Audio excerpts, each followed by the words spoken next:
Hello everyone, आप सभी का बहुत बहुत स्वागत है हमारे यूट्यूब चैनल में। तो दोस्तों, आज हम लोग पढ़ेंगे 1857 की क्रांति के बारे में। ठीक है, 1857 रिवॉल्ट्स।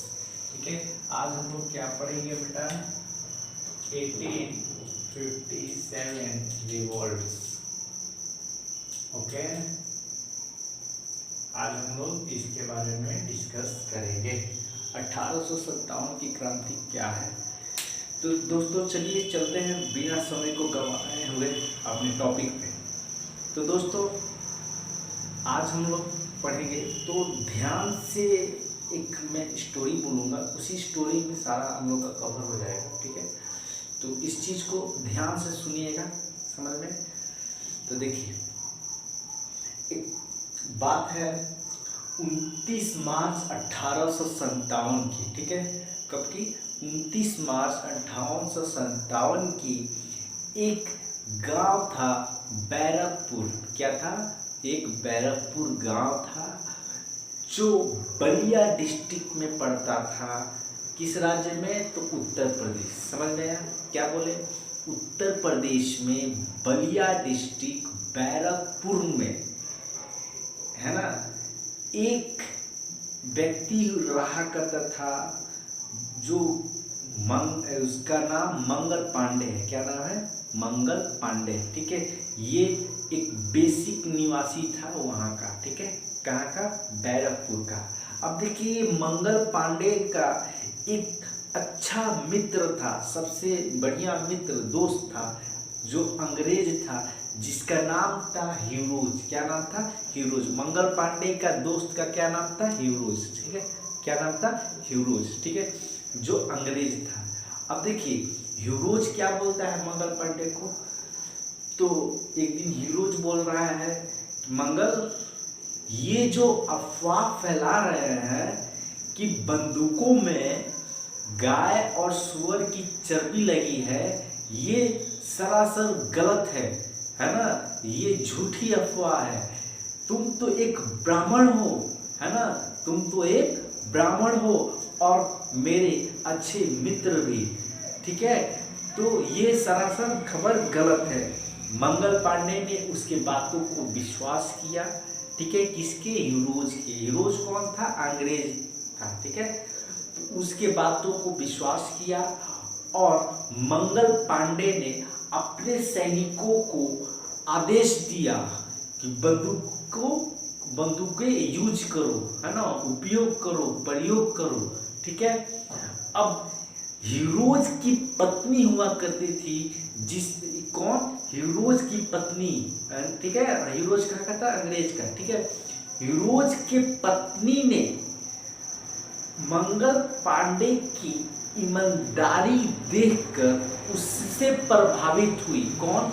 ह्यूरोज की पत्नी मंगल पांडे की ईमानदारी देखकर उससे प्रभावित हुई और ह्यूरोज की पत्नी ने मंगल पांडे से कहा कि अरे सुनिए, ये जो मेरे पति बोल रहे हैं कि बंदूकों में गाय और सुअर की चर्बी नहीं लगी है, ये सरासर गलत है, यानी कि वो झूठ बोल रहे हैं, है ना।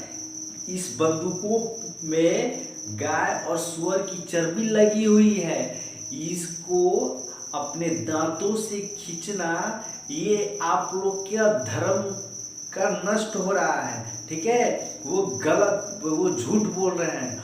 और मंगल पांडे क्या थे? जात के ब्राह्मण थे। ठीक है, उनको वो बहुत क्रोधित हुए। कौन? मंगल पांडे। ठीक है, अब देखिए, ह्यूरोज क्या था? तो वो एक ग्राउंड में, ठीक है, कहाँ?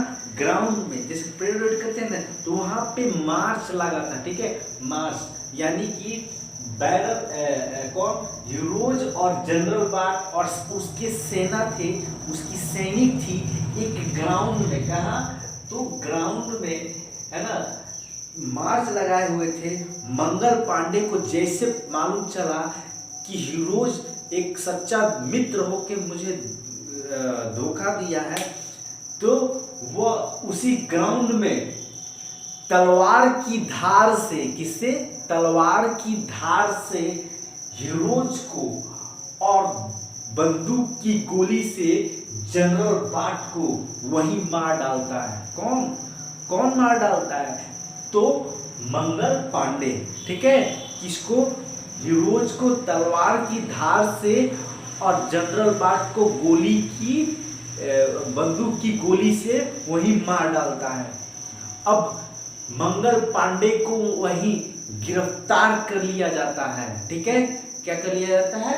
मंगल पांडे को वहां गिरफ्तार कर लिया जाता है ना, और उनके ऊपर वही छावनी का मुकदमा चलाया जाता है मंगल पांडे के ऊपर। अब देखिए, मंगल पांडे ने उन अंग्रेजों को एक नारा दिया। ठीक है, क्या नारा दिया? मारो फिरंगियों को। क्या नारा दिया? मारो फिरंगियों को। ठीक है, किसने नारा दिया? मंगल पांडे ने एक नारा दिया, मारो फिरंगियों को। ठीक है, उन लोगों को। तो अब क्या हुआ? उनको पकड़ लिया गया, उनके ऊपर मुकदमा चलाया गया। अब 8 अप्रैल 1857 ईस्वी को, कब?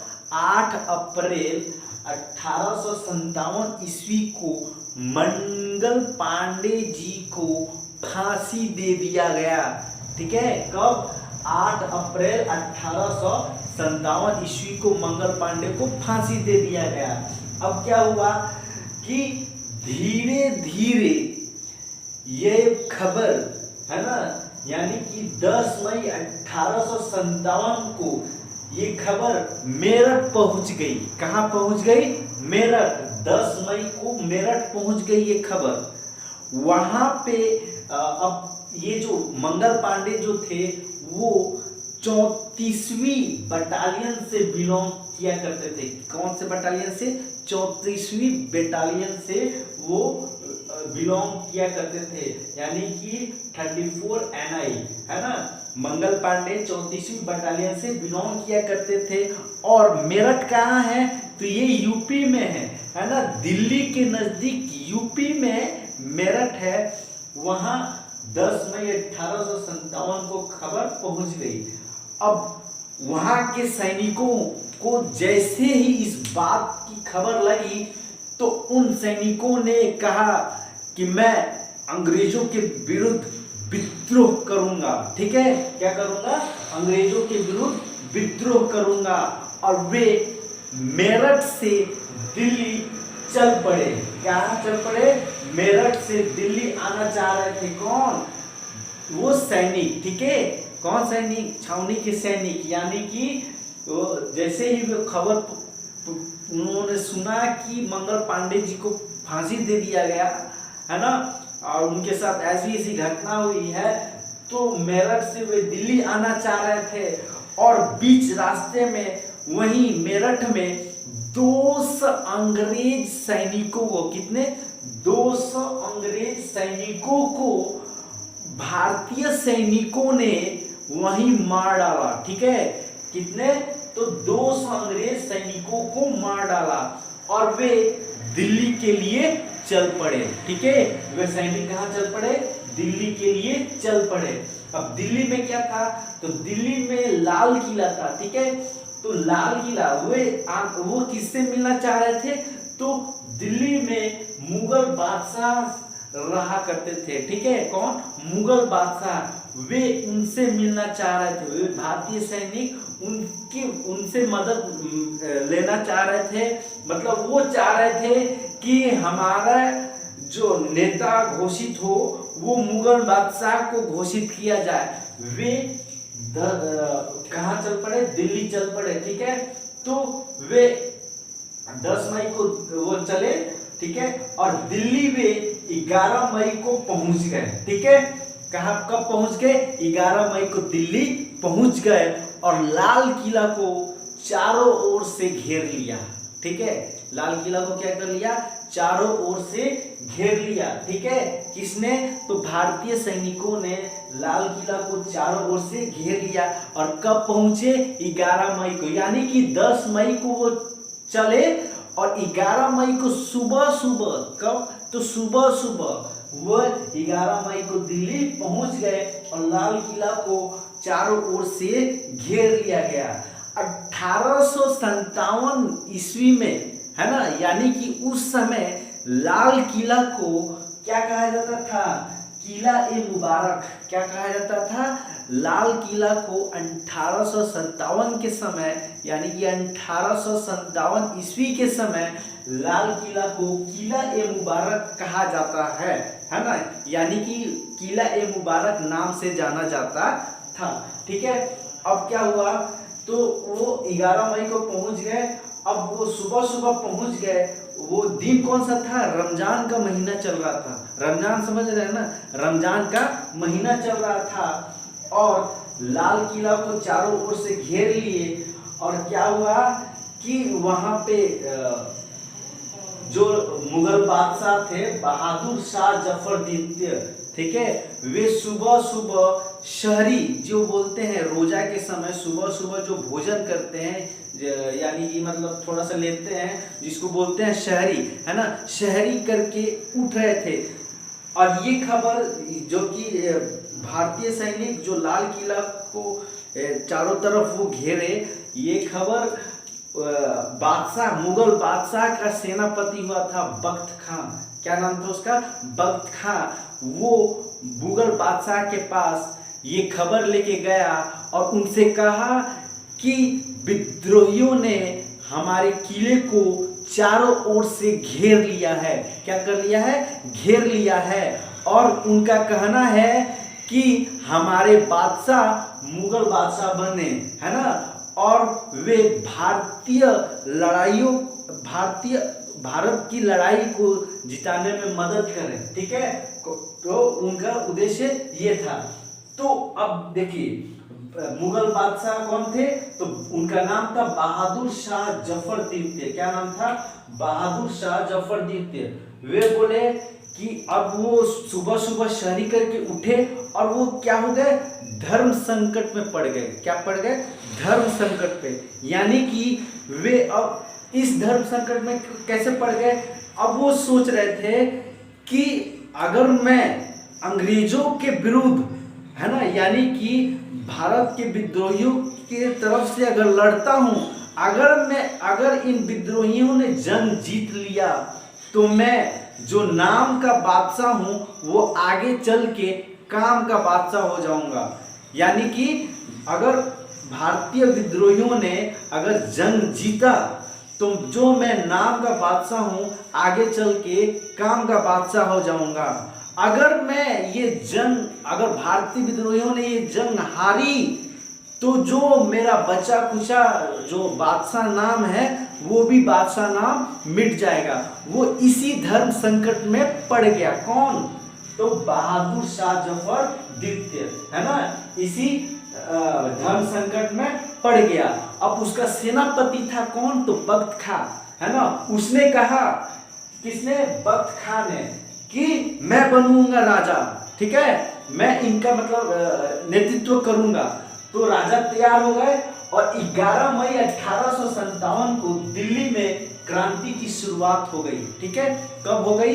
11 मई 1857 को दिल्ली में क्रांति की शुरुआत हो गई और अंग्रेज वर्सेस भारत यानी कि जंग की शुरुआत हुई। अब क्या हुआ? तो अंग्रेज का एक वायसराय जिसका नाम था लॉर्ड कैनिंग। क्या नाम था बाबू? Lord Canning.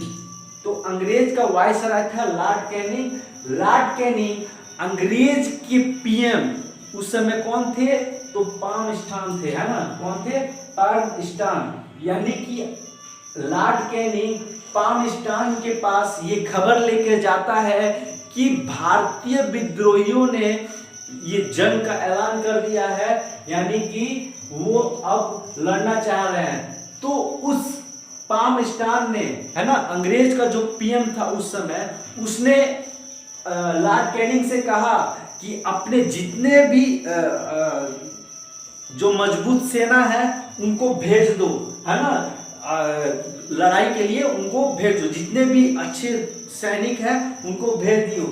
तो अब क्या हुआ कि किसने? तो लॉर्ड कैनिंग ने निकलसन, है ना, उनका सेनापति था निकल्सन को चुना और उसने पूरे अपने सैनिकों को भेजा। निकल्सन क्या किया, उन सैनिकों का नेतृत्व किया। ठीक है, किनका, तो अंग्रेज की तरफ से जो सैनिक लड़ रहे थे उनका नेतृत्व कौन किया, निकल्सन, है ना। किसने भेजा, लॉर्ड कैनिंग ने। और यह बख्त खां और निकल्सन के बीच 6 दिनों तक युद्ध चला।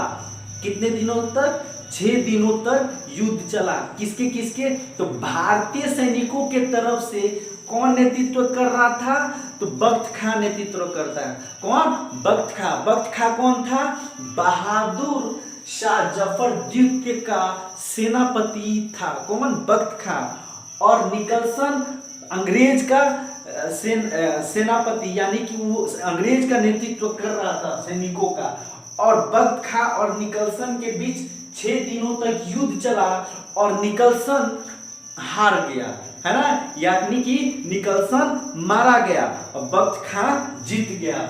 अब क्या हुआ, तो अब जैसे ही लॉर्ड कैनिंग परेशान हो गया यह सुन के कि अरे, अब वो लॉर्ड कैनिंग परेशान हो गया और उसने पाकिस्तान को ये खबर पहुंचाई।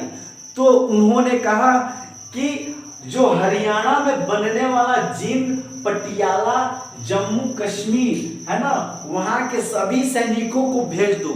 यानी कि वहां पे मजबूत सैनिक थे, कहाँ के, तो हरियाणा में बनने वाले जींद, पटियाला और जम्मू कश्मीर के सैनिकों को भेज दो, है ना। और उसका नेतृत्व किसको सौंपा गया, तो हडसन को।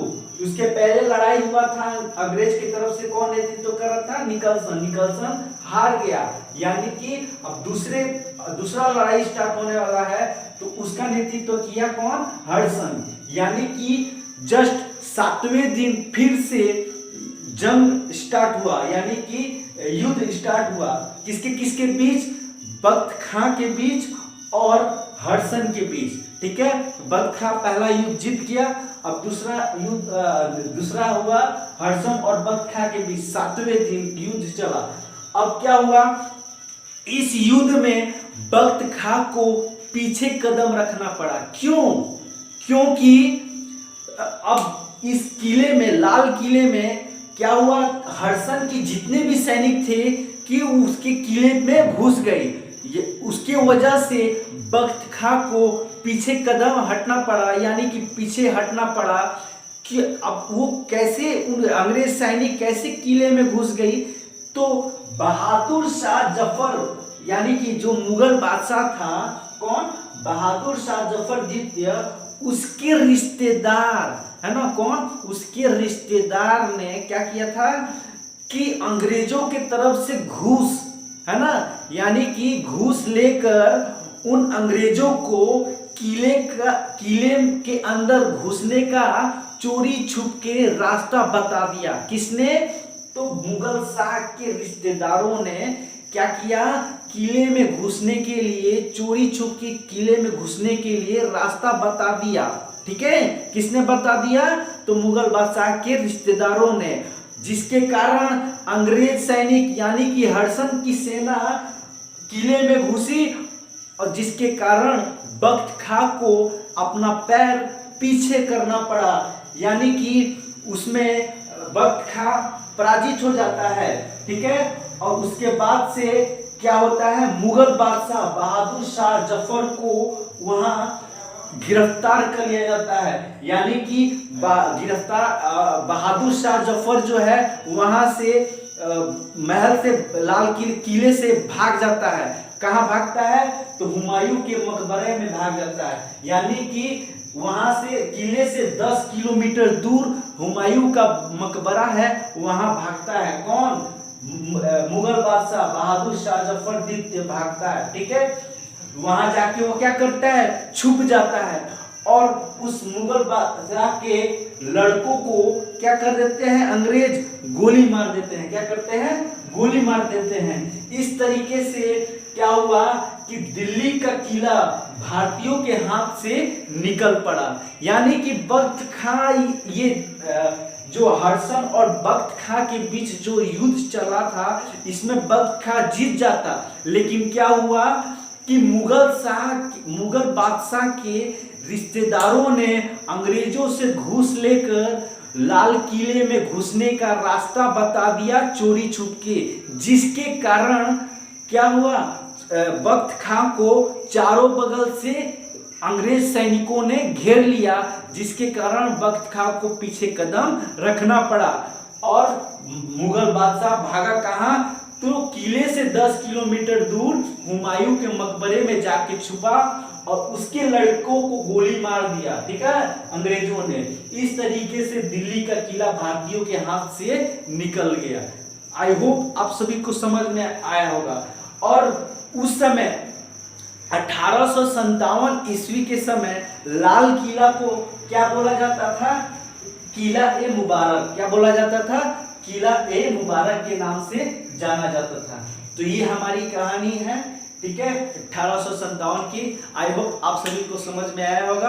अगर आप सभी को ये वीडियो पसंद आए तो चैनल को सब्सक्राइब करें, बेल आइकन को दबाएं और ज्यादा से ज्यादा शेयर करें। जय हिंद, जय भारत, धन्यवाद।